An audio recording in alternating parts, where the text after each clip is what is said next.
नमस्कार दोस्तों, आपका हमारे चैनल जासूस अमन फाइल्स में फिर से स्वागत है।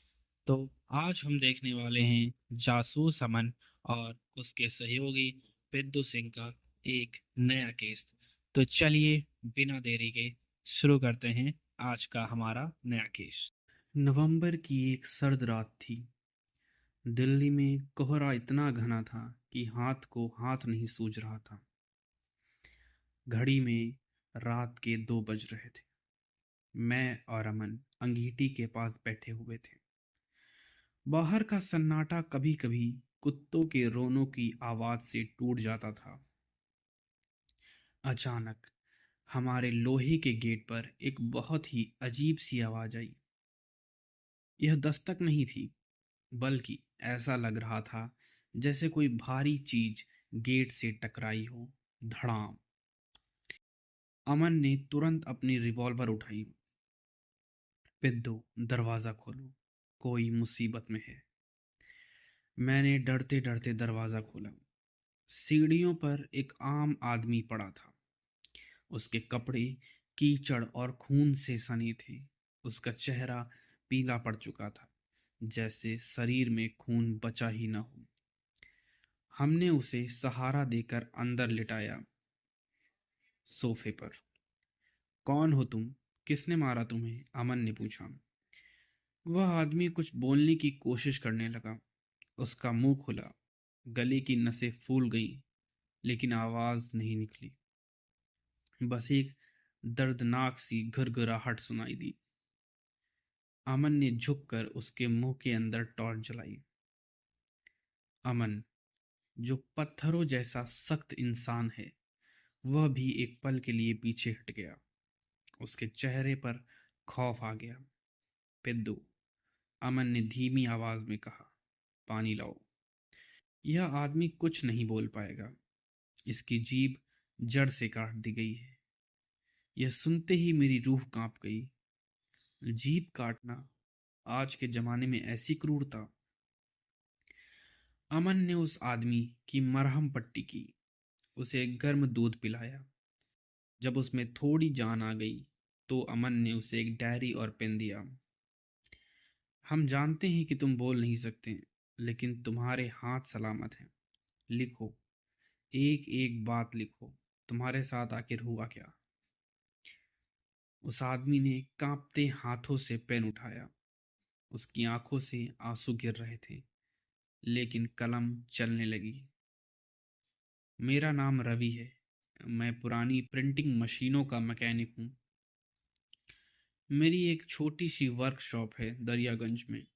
मैं गरीब हूँ, कर्ज में डूबा हूँ। परसों रात मेरे पास एक आदमी आया था। वह बहुत रईस लग रहा था। उसने अपना नाम तो नहीं बताया। उसने कहा, मेरी फैक्ट्री में एक विदेशी मशीन खराब हो गई है। उसे आज रात ही ठीक करना है। मैं तुम्हें 50,000 रुपये दूंगा। 50,000? यह मेरी साल भर की कमाई थी। मैंने लालच में हाँ कर दिया। वह मुझे अपनी काले शीशों वाली गाड़ी में बिठा कर ले गया। जैसे ही मैं गाड़ी में बैठा, उसने मुझे पानी की बोतल दी। पानी पीते ही मुझे नशा सा होने लगा। मैं पूरी तरह तो बेहोश नहीं हुआ था, लेकिन मेरा शरीर सुन्न पड़ चुका था। उन्होंने मेरी आंखों पर पट्टी भी बांध दी। गाड़ी करीब 1.5-2 घंटे तक चलती रही। मैं देख नहीं सकता था, लेकिन सुन सकता था। मुझे नहीं पता था कि हम कहाँ जा रहे थे, लेकिन मेरे कानों में कुछ आवाज़ें पकड़ी जो मुझे याद रह गईं। पहली आवाज़ थी करीब आधे घंटे बाद। गाड़ी एक बहुत ही शोरगुल वाली जगह रुकी। वहाँ बहुत सारे बस के हॉर्न बज रहे थे और एक भारी अनाउंसमेंट हो रही थी, यात्रीगण कृपया ध्यान दें। हो सकता है कि वह कोई बड़ा बस अड्डा हो। उसके 20 मिनट बाद हम एक ऊबड़ खाबड़ रास्ते पर थे। वहाँ सन्नाटा था, लेकिन एक लयबद्ध आवाज आ रही थी। धक धक धक। और हवा में जले हुए आटे की महक थी। मुझे यकीन है हम किसी बहुत बड़ी आटा चक्की के पास से गुजरे थे। और जब गाड़ी मंजिल पर रुकने वाली थी तो मैंने सबसे अजीब आवाज़ सुनी। एक साथ बहुत सारे कुत्ते और बिल्लियों के रोने और चिल्लाने की आवाज़, जैसे वहाँ सैकड़ों जानवर एक साथ कैद हों। फिर गाड़ी रुकी, मुझे अंदर ले जाया गया। वहाँ एक विशाल गोदाम था, बीच में एक जर्मन मशीन रखी थी। मैंने 2 घंटे लगाकर उसे ठीक किया। आखिरकार मशीन चल पड़ी। खट खट खट खट। जब पहला प्रिंट बाहर आया तो मैं सन्न रह गया। वह कोई अखबार या किताब का पन्ना नहीं था, वह 500 और 2000 के नोटों की शीट थी। बिल्कुल असली जैसे दिखने वाले नकली नोट। मैंने काम करने से मना कर दिया। मैंने कहा मैं पुलिस को बताऊंगा। उस आदमी ने हंसते हुए कहा, तुम पुलिस को तभी बताओगे ना जब तुम बोल पाओगे। उन्होंने मुझे पकड़ लिया, बेहोश किया, और जब मेरी आंखें खुली तो मैं एक सड़क किनारे झाड़ियों में पड़ा था। मेरे मुंह में असहनीय दर्द था और मेरी जुबान गायब थी। रवि की कहानी पढ़कर कमरे में सन्नाटा छा गया था। अमन ने दिल्ली और एनसीआर का एक बड़ा नक्शा मेज पर फैला दिया। पिद्दू, अमन ने कहा, रवि को जगह का नाम नहीं पता, लेकिन उसने हमें साउंड मैप दिया है। हमें एक ऐसा रास्ता ढूंढना है जहां ये तीनों चीजें एक ही लाइन में आती हों। बस अड्डा, दिल्ली से बाहर जाने वाले रास्ते, कश्मीरी गेट नहीं, वहां से 20 मिनट बाद आटा चक्की नहीं मिलती, सराय काले खां नहीं। अमन की उंगली नक्शे पर घूमी और नरेला इंडस्ट्रियल एरिया की तरफ बढ़ी। नरेला के पास डीटीसी का बड़ा बस डिपो है। नरेला से बवाना की तरफ जाने वाले रास्ते पर कई पुरानी मिलें हैं। उनमें से एक पुरानी लाल मिल है जो रात को भी चलती है। उसकी धक धक मशीनों की आवाज़ मशहूर है। यह सबसे मुश्किल सुराग है। अमन परेशान था। कुत्ते और बिल्लियां एक साथ कहाँ चिल्लाते हैं? कोई स्लाटर हाउस, कोई चिड़ियाघर?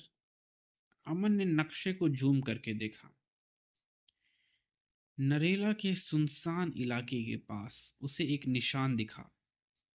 मिल गया, अमन चिल्लाया। यह कोई चिड़ियाघर नहीं है, वहाँ एक सरकारी पशु क्वारंटाइन सेंटर और वेटनरी हॉस्पिटल है।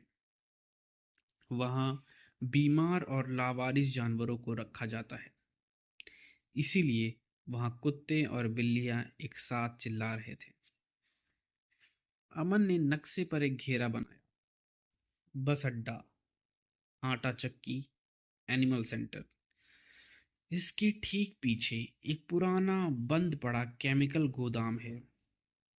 शायद नकली नोट वहीं छप रहे हैं। हमने पुलिस को इन्फॉर्म नहीं किया क्योंकि हमें डर था कि पुलिस में भी उनके खबरी हो सकते हैं। अमन ने इंस्पेक्टर राठी को सिर्फ बैकअप के लिए लोकेशन भेजी और कहा कि 1 घंटे बाद आना। हम रात के अंधेरे में उस गोदाम के पास पहुंचे। बाहर से वह वीरान लग रहा था, लेकिन अंदर से खट खट खट मशीन चलने की आवाज़ आ रही थी। हम पीछे की खिड़की से अंदर घुसे। नज़ारा हैरान करने वाला था। नोटों के बंडल पड़े थे, करीब 50 करोड़ के नकली नोट। वहाँ 4-5 गुंडे थे और एक आदमी कुर्सी पर बैठा नोट गिन रहा था, सेठ दीनानाथ। अमन ने छुपकर वीडियो बनाना शुरू किया। सबूत जरूरी था। तभी मेरा पैर एक लोहे की पाइप से टकरा गया। टन। आवाज गूंज गई।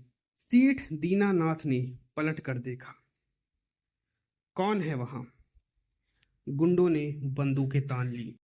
अमन और मैं बाहर निकले। खेल खत्म सेठ जी, अमन ने कहा। तुम्हारी मशीन अब नहीं चलेगी। सेठ हंसा। अरे देखो, ये तो मशहूर जासूस अमन है।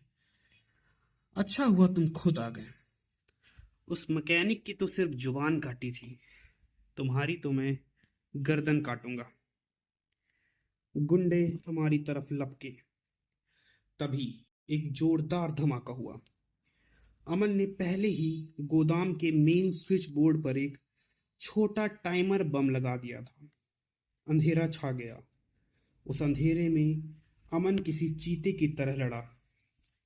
मैंने भी एक लोहे की रॉड उठा ली, लेकिन गुंडे ज्यादा थे। एक गुंडे ने अमन के सिर पर बंदूक तान दी। गुड बाय जासूस। ढाई गोली चली। अमन नहीं गिरा, वो गुंडा गिरा। दरवाजे पर इंस्पेक्टर राठी अपनी टीम के साथ खड़े थे। अमन का मैसेज उन तक समय पर पहुंच गया था। गोदाम सील कर दिया गया। मशीनें जब्त हो गईं। सेठ दीनानाथ और उसका गैंग अब जेल में चक्की पीस रहा था। कुछ दिनों बाद रवि हमारे दफ्तर आया। वह अब भी बोल नहीं सकता था, लेकिन उसके चेहरे पर एक सुकून था। उसने हमें एक पर्ची दी जिस पर लिखा था धन्यवाद। अमन ने रवि के कंधे पर हाथ रखा। तुम्हारी जुबान उन्होंने छीन ली रवि, लेकिन तुम्हारी कलम ने उनकी सल्तनत गिरा दी। आवाज उठाने के लिए जीभ की जरूरत नहीं होती, हिम्मत की जरूरत होती है। अमन खिड़की के पास गया और बाहर देखने लगा। पिद्दू, शहर की हर आवाज, चाहे वो बस का हॉर्न हो या कुत्ते का रोना, एक कहानी कहती है। बस सुनने वाला चाहिए होता है। दोस्तों, ये कहानी यहीं तक थी। ये कहानी यहाँ तक सुनने के लिए आपका धन्यवाद।